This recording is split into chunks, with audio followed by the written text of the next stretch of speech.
is your energy forecast for Sunday, August 20th. So today we have the moon in Libra all day. And of course, we're bubbly, we're airy, we're all up in the mental plane. There's a major focus on relationships, on creating peace and harmony and balance within ourselves, within our relationships, within our circumstances that have really just been getting us down, getting us in a funk. Of course, the whole point of the moon in Libra is to achieve this balance, but many times we have to sit in the extremes before we find that sweet spot.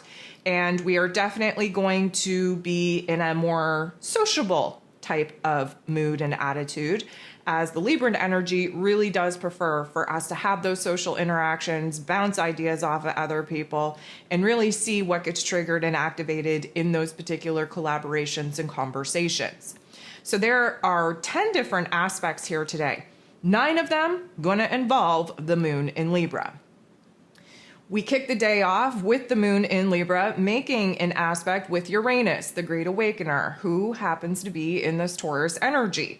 Now, this is, I'm not going to say a positive or a negative interaction as much as it is a neutral interaction in order for us to illuminate a different perspective, a different understanding than what it is that we've been previously sitting in. So of course, Uranus gives us some clarity. He gives us some puzzle pieces, especially where, according to our physical realms, the Taurus energy, where our routines, our relationships, our money matters, our long-term goals are concerned. There is an illumination because the moon in Libra does have the ability to kind of examine both sides of the coin in order for us to really see what is the most balanced, most grounded, most middle path that we can take. There is an observation that will be illuminated that we can't unknow, that we can't unsee, that we previously had no idea even existed. Now, this will likely kind of give us a zap, if you will, in our emotions, maybe create some excitement, some anxiety, some anticipation. Regardless, we are being triggered and activated in order to contemplate a different perspective, a different idea that we haven't had to even think about up until this particular point. The moon in Libra makes a positive interaction with Jupiter, the planet of growth, expansion, beliefs, abundance, and blessings, who's in the Taurus energy. What does Libra and Taurus energy have in common, you may ask? Well, they're both ruled by Venus, the Venus energy. Very focused on relationships. First of all, the relationship with self, because Venus is currently retrograde in the Leo energy, the heart and soul of the zodiac. We just had a rebirth, a resurrection take place on the 13th, putting us in a different situation, a different circumstances to really sort through, process, and reevaluate who and what needs to stay and go in our lives in order for us to truly align with our most authentic self, follow our heart and desires, and really kind of create a world that is suitable for us and not so reliant on other people. So the moon interacting with Jupiter in this way, definitely going to give us a boost of confidence, a boost of optimism, a really good magnifying glass, if you will, on the areas of our lives that have been out of whack, have been living in extreme, if you will, in order for us to balance the scales, emotionally speaking, so that we can come to some sort of peaceful agreement within ourselves, especially when it comes to the change and transformations that we've been contemplating making in our physical realm, where again, the Taurus energy rules over, which is routines, relationships, money matters, and long-term goals. The sun in Leo energy is going to interact with Neptune, who is retrograde in Pisces energy. This is the only aspect that doesn't involve the moon here today, and it's a little bit of a difficult aspect. Let's talk about it. The sun in this Leo energy, the heart and soul of the zodiac, is trying to illuminate and shine a bright light on where it is that we have to return to our heart space, to our most real, raw, and authentic version of self, where we have to be bold and brave and courageous enough to kind of break away from the crowd, to break away from what it is that we've been doing in order for us to honor thyself. Okay, so Neptune, who rules over our dreams, our spirituality, our fears, our doubts, our delusions, our fantasies, who is retrograde, reflecting back on some pain and trauma cycles. Why is that important? Because the Pisces energy is an ending and a closure of a certain cycle. Now, Neptune is in his place of power here in this Pisces energy. He's been here for quite a few years, will continue to be here for a couple more. And this is really putting us in a situation to face some of the situations and circumstances that we've been going out of our way to repress, to avoid, to basically bury our head in the sand about. Now, let me just say that this particular energy is not favorable. Why is that? Well, first of all, it's going to add a very thick, heavy fog layer of confusion on top of the confusion that we've already been sitting in. This is going to make it very difficult for us to A, understand what's going on, B, concentrate on anything logical and practical in order for us to figure out the kind of clarity that we're currently lacking. This is going to have us C, questioning the things that we already thought that we were sure of, and D, make it very uncertain, very unclear on what the path forward actually looks like. So even if you had been snapping together some puzzle pieces and felt semi-sure that this was the right way to go, this particular aspect is enough to wipe that right off the table of options and opportunities. Doesn't mean we won't pick it up off the floor and put it back on the table in the days to come, but right now we are kind of at the wiping the slate clean type of point of dealing with this confusion and this lack of clarity. So this particular aspect is not going to do very well for our head space, for our heart space, for our intuition, for our higher selves.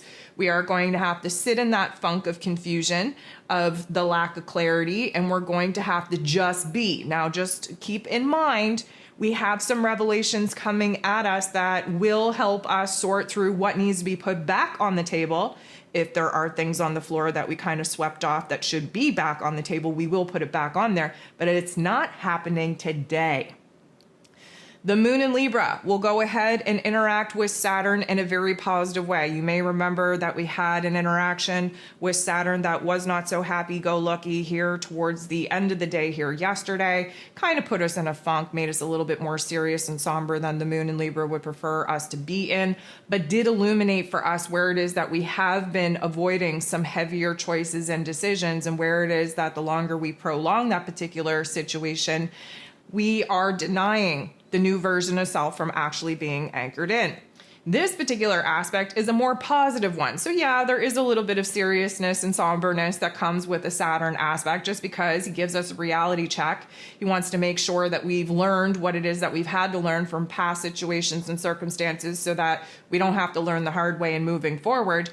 The moon interacting with Saturn is definitely going to show us a different mood, a different attitude on rising to the challenge, to the occasion, to grow, to evolve, to improve, to heal. There are a lot of different things taking place here, and especially where Saturn is retrograde in this Pisces energy, we're looking to bring to an end some of the ways that we've been doing things, some of the roles and responsibilities that we've outgrown, some of the old belief systems that are no longer serving us. And in identifying those particular endings and closures, we are really starting to build ourselves up in order to actually accept the challenges, the obstacles that we are going to face in trying to anchor in this new version of self and bring forth this new chapter of karma, where new soul contracts, new roles and responsibilities await us. The moon in Libra will then semi-square, creating tension and conflict with the sun in Leo energy. The moon, very representative of where it is that we're coming from, our past experiences, emotionally and intuitively speaking. The sun, of course, shining a bright light on our future, where it is that we want to go from here. The overlap is going to leave us in this present moment, and the semi-square is illuminating where the tension and conflict is arriving, especially when considering what it is or who it is we need to leave behind in order to truly honor ourselves, to do what is right for us, to enter into this new realm and reality where we're putting our own wants, needs, and desires first ahead of everyone else's, and therefore not going to allow the thoughts, the ideas, the opinions, the comments of other people to slow us up, to change us, to sway us off of our game. This isn't going to feel good though, because there is an illumination on what we have to let go of, or as I mentioned, who we have to let go of. And sometimes doing the right thing doesn't feel so good.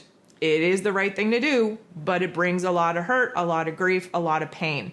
Endings and closures are never fun, but if you are in the particular position where we should all be right now and recognizing where people have literally been holding us back from being our true, real, raw, authentic selves, then sometimes we do have to kind of cut the cord, detach from the old in order to give ourselves the space to see our new selves flourish. The moon in Libra will be interacting with Jupiter, the planet of growth, expansion, beliefs, abundance, and blessings. Once again, this time in an interaction, not necessarily a bad one, but one that is going to illuminate choices, decisions, paths, directions. And again, considering the fact that Jupiter is here to magnify the opportunities that we now have to create in our physical realms to really bring a lot more safety, security, stability, happiness, joy, pleasure, fun into our realm, we are kind of taking a good look at the extreme possibilities that we're currently being faced with. And again, let me remind you, a lot of these paths are illuminating the wounded path that we could stay on, dealing with the same old, or the healed path where, yeah, it is going to require us to be bold, brave, and courageous enough to break away from the old and actually experiment with foreign territory, unpredictable territory, unfamiliar territory, which for some people is enough to make them settle for their current circumstances here and now. This illumination is definitely going to add a lot of pressure on us because, of course, Jupiter likes to exaggerate, over-dramatize, magnify, intensify whatever it is that we're thinking and feeling. And of course, the moon in Libra wants to so badly stay in the shallow realm of our experiences and our emotions. But right now, we're feeling the weight of the world on our shoulders to choose, to decide, to take action, to move, to take a step forward, to initiate something brand new. The moon will then sextile with Venus. Venus, of course, the ruler over the Libran energy, who, of course, is still retrograde in this Leo energy. This is a sextile. This is a beautiful blending of energies. This means that we are listening to our heart space. And if we quiet the mind and quiet, I'm going to say, other people's thoughts and opinions from infiltrating our minds, we will align with what it is that our heart feels is the right choice for us, that our heart wants us to pursue. And so in that realization, we, emotionally speaking, are feeling the mood, the attitude that we need to be in order to release the old version of self, the old reality, the old connections, the old relationships, the old ways of doing things. And as we're preparing for Venus to come out of her retrograde, reach the surface level of the pit that she fell into when she went retrograde, this is a building up of confidence, of self-esteem, of worthiness, of deservingness, so that when she reaches that surface level, she is going to be able to take direct action, attack what she needs to attack, cut off, detach what she needs to cut off and detach, and get on with it. Really kind of pursuing this new path of passion, of desire, of happiness, and of joy.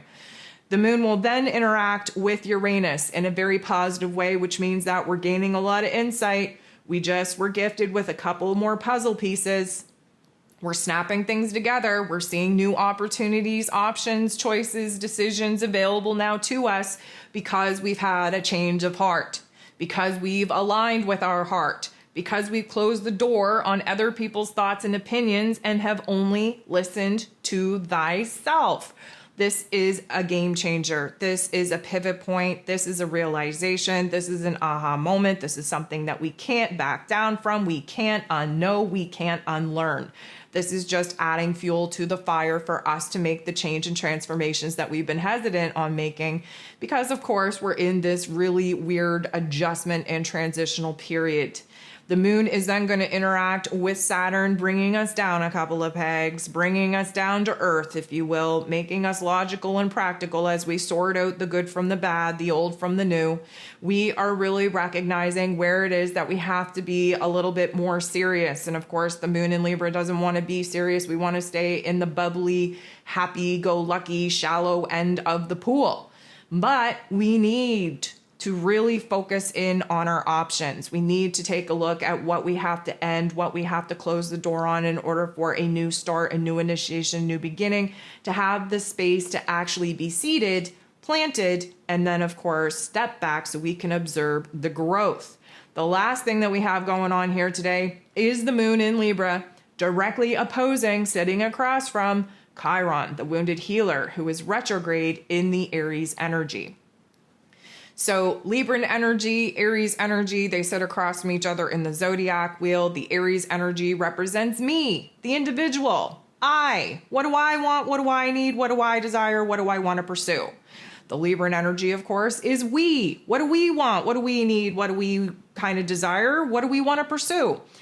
The Libran energy is about aligning and intertwining with other people. The Aries energy is about detaching from other people to worry about your damn self.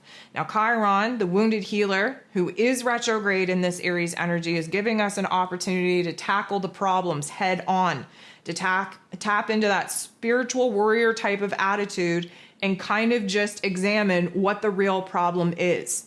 Now, we are going through a rebranding, a re-identification of self. This Chiron energy has us kind of realizing where it is that we feel weak and vulnerable and not strong enough to kind of rise into this new identity, to take action, to make moves, to really anchor in this new version of self.